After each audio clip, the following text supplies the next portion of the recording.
Hello everyone, commerce अध्ययन में आज हम देखेंगे बीकॉम फर्स्ट ईयर में जो आपका सब्जेक्ट है फाइनेंशियल अकाउंटिंग, उसका जो चैप्टर है इंसॉल्वेंसी अकाउंट्स।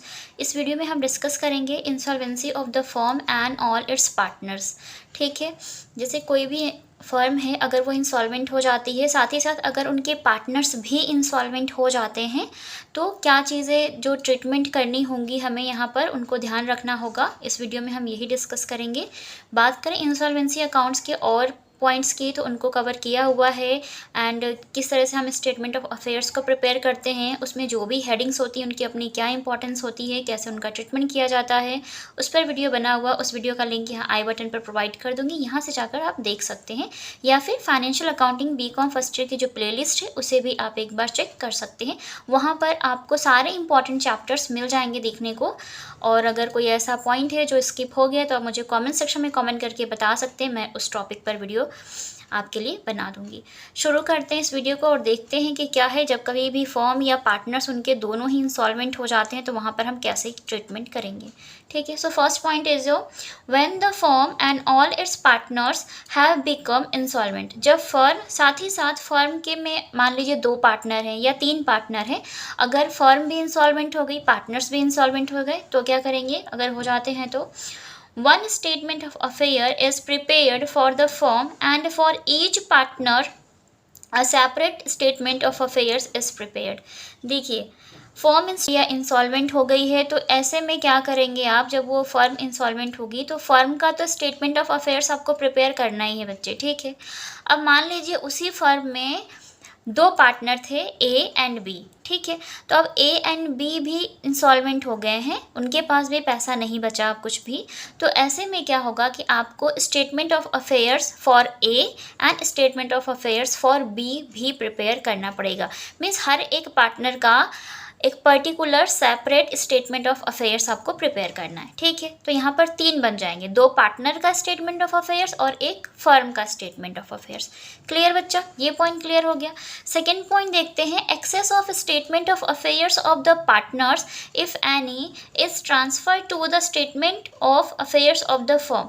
देखिए, आपने जो भी पार्टनर्स का स्टेटमेंट ऑफ अफेयर्स बनाया है, सपोज 2 पार्टनर थे ए एंड बी, तो ए का जब आपने स्टेटमेंट ऑफ अफेयर्स बनाया तो स्टेटमेंट ऑफ अफेयर्स कुछ एक्सेस शो करता है, या तो एक्सेस आएगा या तो डेफिशिएंसी आएगी। ठीक है बच्चा, तो जो एक्सेस अमाउंट होगा उस एक्सेस अमाउंट को कहाँ पर हम ट्रांसफर करेंगे, जब हम फर्म के लिए क्या बनाएंगे, स्टेटमेंट ऑफ अफेयर्स प्रिपेयर करेंगे, तब इसको वहाँ पर ट्रांसफ़र करेंगे। अगर एक्सेस शो कर रहा है statement of affairs for partners, तब करिएगा ट्रांसफ़र कहाँ पर, statement of affairs for firm के लिए। ठीक है, वहाँ पर ट्रांसफ़र कर दीजिएगा। क्लियर हो गया इतना पॉइंट। नेक्स्ट देखते हैं इसका next point, deficiency of the statement of affairs of the partners is not transfer to the statement of affairs of the firm. और अगर किसी भी पार्टनर का statement of affairs deficiency show कर रहा है बच्चा, तो उसे आपको ट्रांसफ़र नहीं करना है। कहाँ पर, फर्म के स्टेटमेंट ऑफ अफेयर्स में ट्रांसफ़र नहीं करना है, ये बात याद रखिएगा। एक्सेस अमाउंट आया है तभी ट्रांसफ़र करेंगे, डेफिशिएंसी अमाउंट को हम ट्रांसफ़र नहीं करेंगे। एक्सेस का मतलब होता है ज़्यादा, जब कभी भी स्टेटमेंट ऑफ अफेयर्स पार्टनर्स का ज़्यादा आ जाए या ज़्यादा अमाउंट आ जाए, है ना, शो करे, तो वो क्या हो जाता है, सरप्लस हो जाता है और उस अमाउंट को हमें ट्रांसफ़र करना होगा फर्म के स्टेटमेंट ऑफ अफेयर्स में। लेकिन अगर डेफिशिएंसी का मतलब होता है कमी, है ना, कमी हो जाना। ठीक है, तो जब कमी शो करेगा तो उस कमी को वहाँ पर ट्रांसफ़र नहीं करना है फर्म के स्टेटमेंट ऑफ अफेयर्स में। इतना पॉइंट क्लियर। चलिए फोर्थ देखते हैं, sometimes partners of the firm lodge their private assets as security for aiding the firm to take loan on their basis, these creditors of the firm are recorded in list A. देखिए बच्चे, कभी कभी होता क्या है कि जो partners होते हैं ना, पार्टनर्स अपनी प्राइवेट एसेट्स मीन्स उनके घर की एसेट्स में उनका हो सकता है क्या, घर का फर्नीचर हो सकता है ना, उनका रेजिडेंशियल हाउस हो सकता है, कुछ भी। तो जो उनकी प्राइवेट प्रॉपर्टी है ना, अगर वो अपनी प्राइवेट प्रॉपर्टी को एज अ सिक्योरिटी रखते हैं और उसी के बेसिस पर फर्म को लोन दिलाने में हेल्प करते हैं,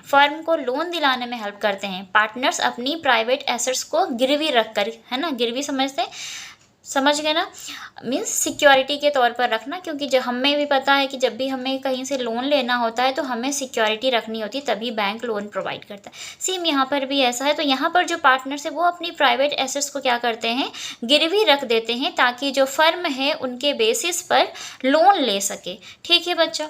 और इस टाइप के जो क्रेडिटर्स होते हैं इनको कहाँ रिकॉर्ड किया जाता है, इनको लिस्ट ए में ही रिकॉर्ड किया जाएगा। ये याद रखिए, कहाँ पर रिकॉर्ड करेंगे इस टाइप के क्रेडिटर्स को, लिस्ट ए में।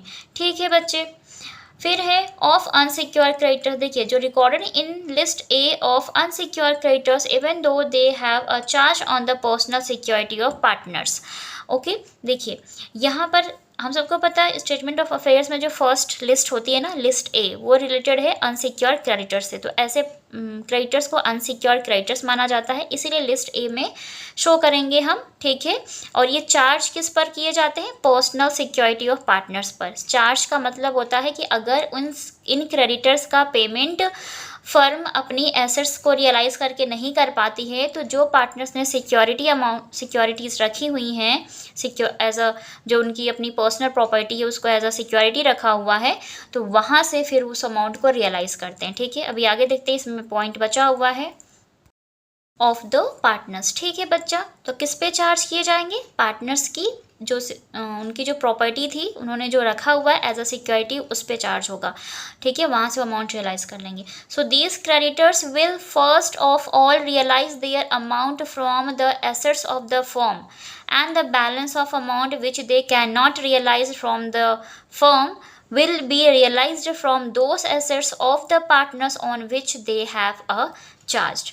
यहाँ पर इनके कहने का मतलब ये है बच्चा कि सबसे पहले जो ये अनसिक्योर क्रेडिटर्स हमने इनको मान रखा है, लिस्ट ए में शो भी कर दिया, तो ऐसे अनसिक्योर क्रेडिटर्स का जो पेमेंट है, इनका जो अमाउंट है, इनको कैसे रियलाइज़ होगा।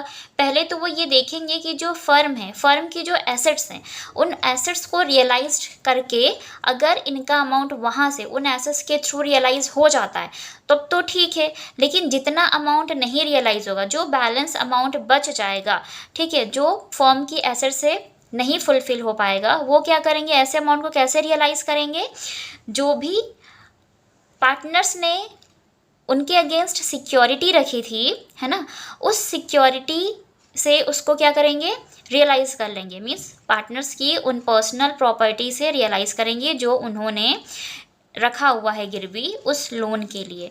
ठीक है, जिस लोन को दिलाने में फर्म की हेल्प की थी पार्टनर्स ने। तो पार्टनर्स ने क्या किया था, अपनी पर्सनल प्रॉपर्टी को एज अ सिक्योरिटी रख दिया और फिर उनको लोन दिलाया था उसी के बेसिस पे।